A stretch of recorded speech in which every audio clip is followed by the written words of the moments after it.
What up, Fight World? It's your boy Ego, and I'm back with some more boxing. Today is Monday, means Monday Mail Day. Gratata. So let's get right into it, and I'm going to knock out these questions, try my best to answer them, and hopefully I got to your question. If not, next week. So, first question is from Jack C3D. How does one beat someone like Kovalev? What about Triple G? What strategy is needed? Anyway, love your videos. Now, that's a good question because both guys are undefeated. Both guys have a killer offensive arsenal, lots of power. Now, let's start with Kovalev.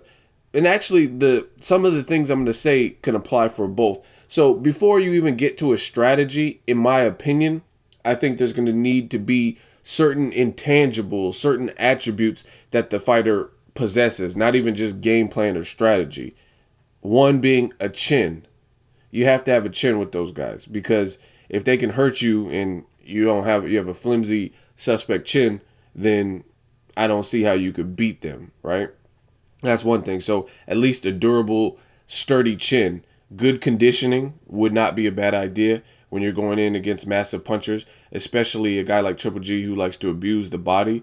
So I would say you have to be in shape. You want to have taken your training camp seriously, right? And big fight experience would also be beneficial because as time goes on, Triple G is a ton of amateur fights, over 300 with a great record. Kovalev has been in there with Bernard Hopkins, Jean Pascal, Nathan Cleverly. He's been in there with some bigger names. So that person, whoever needs to beat them or is to beat them, would probably need some level of experience, whether it's in the amateurs or the pros. Now, let's talk about strategy. For Kovalev and Triple G, I think a strategy to beat them, you have to have a good jab and use a jab because that will disrupt anything they're trying to do. Triple G he's impeccable with cutting off the ring. He's very good at it. One of my favorite people to watch in that regard. So you have to find a way to disrupt that because if you let them get off with their shots, neither guy, and this is a crazy thing, neither one of them is what I would call athletically fast. You know what I mean? None of them are really quick to me. They don't throw their punches quick. But the thing is, if they do connect, then that's where the trouble comes. So I think a jab is double the jab, triple the jab, a forgotten punch. And a lot of people don't know what to do. That's why I said you need the big fight experience. A lot of people don't know what to do. And then the thing in boxing is just because something isn't working immediately doesn't mean it will always fail on you. You know what I'm saying? Like if you're jabbing early and they're still finding a way to get off their shots as the fight wears on, you don't want to abandon your jab. You have to keep jabbing, keep jabbing, keep jabbing. So I would say that would probably be one of the most important things that a fighter can do to beat one of these guys, Kovalev or Triple G, and just give them different looks. Give them, don't let them set their feet. Give them something to think about. So countering, you have to do all of these things and put it all together, in my opinion, to beat a guy like Kovalev or Triple G. So let's recap. A jab, double the jab, triple the jab. Move around the ring and don't be an easy target. Be a moving target. So head movement, lateral movement, right? Change levels. Counterpunch them.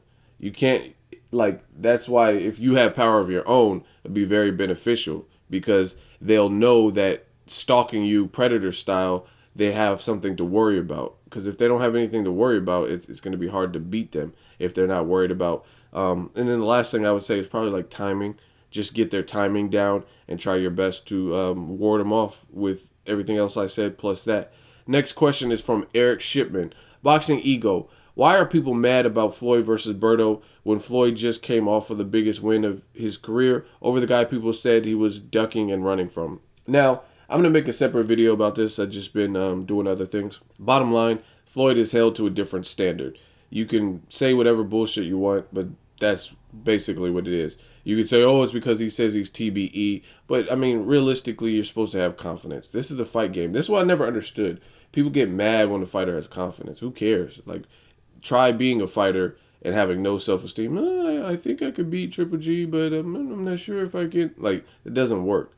So I don't understand why people use the TBE. Because he said he's TBE, that's how he feels. Oh, well. You know what I mean? But that doesn't mean that you have to be unrealistic with his schedule or whatever. And the fact of the matter is, he's had a tough schedule. Cotto, Guerrero, Canelo, Maidana, and then Pacquiao. So if he wants to take just a solid guy, like he says, like Berto, it's not the end of the world. You know what I'm saying? Like guys like Pacquiao fought Chris Algieri. We just had Cotto, who was the lineal middleweight champion, set history, and he fought Daniel Gill, who got knocked out last year. You know what I mean? So it's like, and he fought him at a catchweight too. So you know what I'm saying? There's a ton of fighters that do it. It's just that Floyd is held to a different standard. If there's anything to criticize him over, or 1 inch of give, or his schedule lightens up by one person, then it's the end of the world. But pick your favorite fighter, right? And then tell me that every single person they fought were stylistic threats to them. Like Canelo, when he fought, he was undefeated. He should have been on top of the world, but he fought Josito Lopez, who had never fought at 54. And when he moved up, he looked flabby and sick. You know what I mean? So realistically, no fighter has a continual resume of just killers. Triple G don't. You know what I mean? He's fighting David Lemieux. That's a great fight. I like that fight. But, I mean, not everybody has been a real threat to his style. So that's my thing. All the people complaining about Floyd versus Berto, tell me what fighter that you like that has fought nothing but killers, that is still looking impressive, and they have not taken a soft touch or whatever people are complaining about with Berto. Next question is from King Kawane. Hey, Ego, if Triple G doesn't get Cotto or Canelo after the Lemieux fight, are you interested in seeing him face Danny Jacobs? I think he will get Cotto Canelo winner if he wins over Lemieux. I think they have some kind of agreement or whatever. But if he doesn't, I mean, I'm not really too keen on Danny Jacobs. I don't see Danny Jacobs beating him, but he's a champion, so I mean, I would entertain it. He has power, and he seems like a likable dude. I just don't see him beating Triple G, to be honest. But I mean, if it's unification, if he can't get the big dogs, and he doesn't want to move up, then yeah, stick around and try to unify with everyone you can. And hopefully they can make that deal with Heyman, PBC, and K2 Promotions and HBO and all that. Next question is from My Nikes. Do you think Triple G pay-per-view will do good numbers with a stacked undercard? Oh, excuse me. Oh, shit. I need some coffee. With the stacked undercard. Hard to tell, because what I heard they're trying to put together is Roman Gonzalez, which he's a great fighter, but I don't know if his fanfare is at that level. His last fight was his first fight on HBO, so I'm not sure how the numbers will do. I'd have to see what they would do on the undercard. And truth be told, this is already a pay-per-view event, and it's K2 Promotions with Golden Boy. I don't really know who they have available to them, because they don't want to, for an event like that, they're not going to want to outsource and have to work with other promoters like that, like, you know what I mean, or big promotional companies, I guess you could say. So realistically, I don't think the undercard will be that stacked. They're not going to put like Lucas Matisse versus Victor Postal or anything on this, because that's a independent event on its own. So you don't need to waste an event on an undercard with Triple G versus Lemieux. They're going to pretty much, I feel, they're going to pitch it as this is a blockbuster matchup, so you just deal with the undercard. And many people have done it. Top Rank does it all the time. I mean, you look at Pacquiao undercards, a lot of them haven't been sensational. Like, name one Pacquiao undercard that you feel was better than the one undercard with Mayweather and Canelo. They had Garcia and Lucas Matisse and stuff on the undercard, right? I can't really think of one. They never put like Brandon Rios versus Mike Alvarado on a Pacquiao undercard, which would have been a war. You know what I mean? So I don't think the undercard will be stacked, and it's yet to be seen what his numbers are. I think his numbers, like I said, this is going to be do or die. To be honest, I don't think his numbers are going to be phenomenal, like 1.4 million or anything like that. I don't think he's going to push anything close to 1 million, truth be told. Canelo fought Angulo. Now, they were both coming off of losses, but that only did 300 and something thousand. Same thing with Cotto Martinez. Cotto Martinez did like 350, 375,000 or something like that. So I don't really see David Lemieux as having such a fan base where the two of them getting together, even though it's a good fight, will do crazy numbers. So if I had to take a guess, I would say 450 to 550,000 that this fight will do. I don't really see it topping that. Maybe even less, but I don't see it really going over that mark. Next question is from Pablo Almeida. Do you think HBO will really try and push the Triple G versus Lemieux fight by doing a 24/7 and a face-off?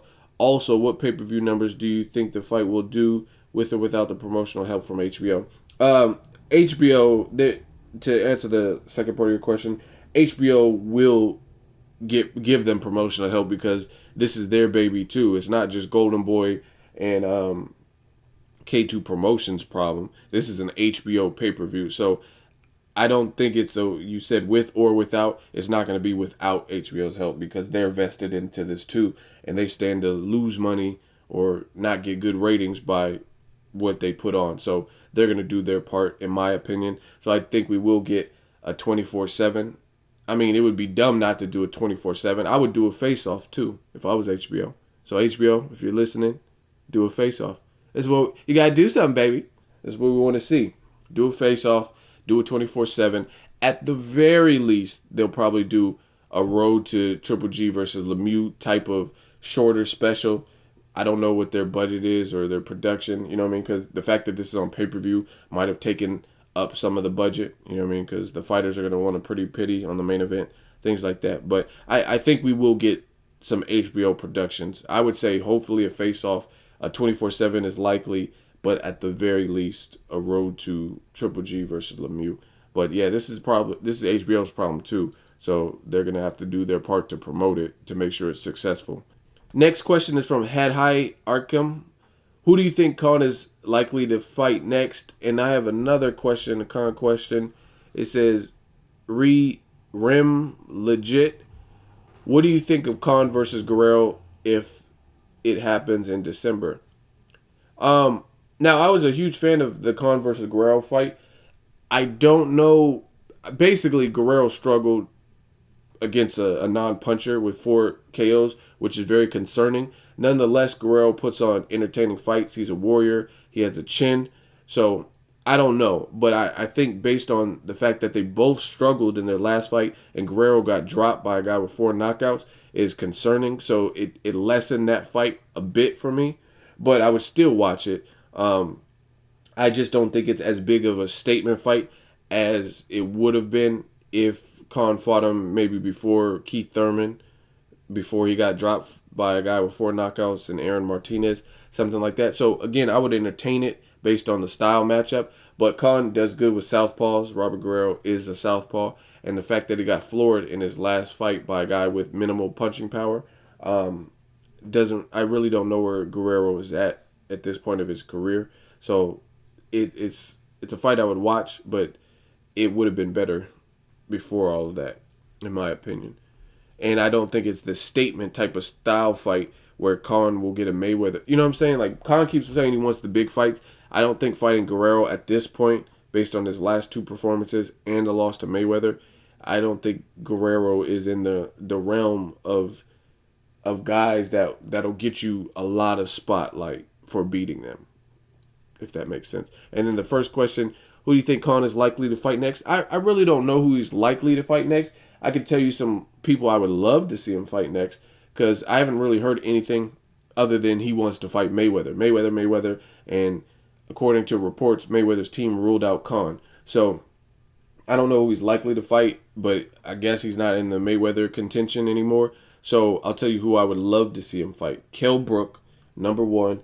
Big fight, domestic rivalry, bad blood. Kell Brook's the champion. Excellent fight. I would love to see that next. Keith Thurman. I would love to see Keith Thurman. Both coming off shaky performances. Keith Thurman, he's known for power. He promotes his power. And he could also box and move a bit. We've never seen him in there with someone as fast as Khan. Khan having the shaky chin and sometimes being overwhelmed by guys with power. I love that fight. I would love to see that fight. Pacquiao, I don't know how realistic that one is, but I would love to see it based on the style matchup. Pacquiao fight. Sean Porter, because he's so aggressive and reckless. I want to see how Khan deals with somebody who's just nonstop going to make you work minutes of each round. So those are probably my prime picks. If not, Maidana 2 rematch. And that's saying, like, obviously Maidana's coming back in shape and comes correct in terms of the training and preparation. I would love to see that. Next question, Gary Wu.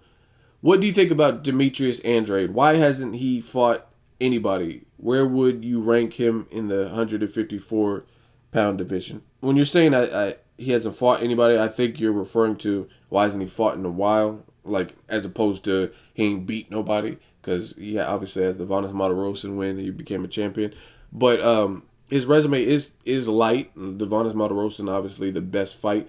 Then he fought Brian Rose, and then he basically disappeared. Now, I think him fighting the Charlo would have been a great fight, and that was supposed to happen in December. It was already staged, allegedly, according to Golden Boy.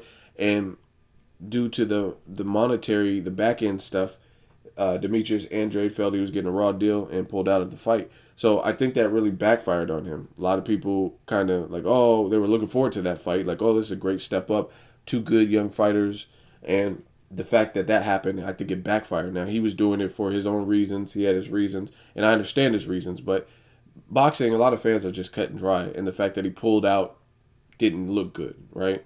That, plus he's not with a powerhouse promoter or advisor like Al Heyman. He's with Banner Boxing, if I'm not mistaken. They tried to put together a card, and I guess that was at a little small casino, and then that fell apart. Then I heard he was supposed to fight Anthony Mundine, and then Anthony Mundine's people pulled out. So I really don't know where he's at or where he goes. I think he just needs to hurry back up. Like everybody else that had been pretty inactive has already returned. Julio Cesar Chavez Jr., and he fought twice. He fought twice after a long layoff. Andre Ward, guys like that were inactive, they at least came back. But it's just like Demetrius Andrade and Mikey Garcia are the only guys who have continually been out, who fought in 2014, but we ain't heard much of them since. So, yeah, he has to get back in the ring ASAP. That's what I think. And as far as ranking him in the division, it's just like Andre Ward. When he was so inactive, it's hard to keep him at the number 2 spot. Like, it's not a hot lunch line where we could just save spots for people when you got guys who are actively fighting. So, in terms of skills, I rank him very highly in the division, and I think he can trouble or beat a lot of the guys at 154, a lot of the talent. But in terms of ranking him, I can't really. He's a champion, but they're trying to strip him from his title at the moment because he hasn't defended and he hasn't fought and he's so inactive. So he's kind of fighting to even remain a champion. So, I mean, I can't really rank him and say, oh, he's the best in the division when he's not fighting. It's cold, but that's the way the game goes. You can't save your spot in line. Next question is from Frederick Cotton. Who's next for Andre Ward? There's a misconception that Ward has to move up to 175. Listen, I talked to Ward's team at his last fight. I was there. I talked to his team. They said he could still make 168. It says he has to put in work, just like anybody. Like, bottom line, any boxer, most boxers nowadays, making weight is not the easiest thing, especially as you get older, right? But they said he can make it no problem. He can make it no problem. He just has to be on his shit and discipline, eat good, and he can still campaign and still be healthy at that weight. He's a gym rat, period, right? So they said they're testing the waters. They don't know if they want to go to 75. They don't know if they want to stay at 168. But there's a misconception that there's no fights for him. Now, that was, in my opinion, the case after the Super 6. He had beat everybody. And there weren't really any emerging stars at 168 that he could or should face, right? But I think in the current landscape of super middleweight, there are just a few people he could still fight. George Groves versus Badou Jack are set to fight. I think they had to reschedule him, right? He could fight the winner of that. That is not a bad fight. And whoever wins that will be a champion, right? Anthony Andre Durrell, those are fights that could happen at 168. So there's still a couple of fights at 168 that he could face.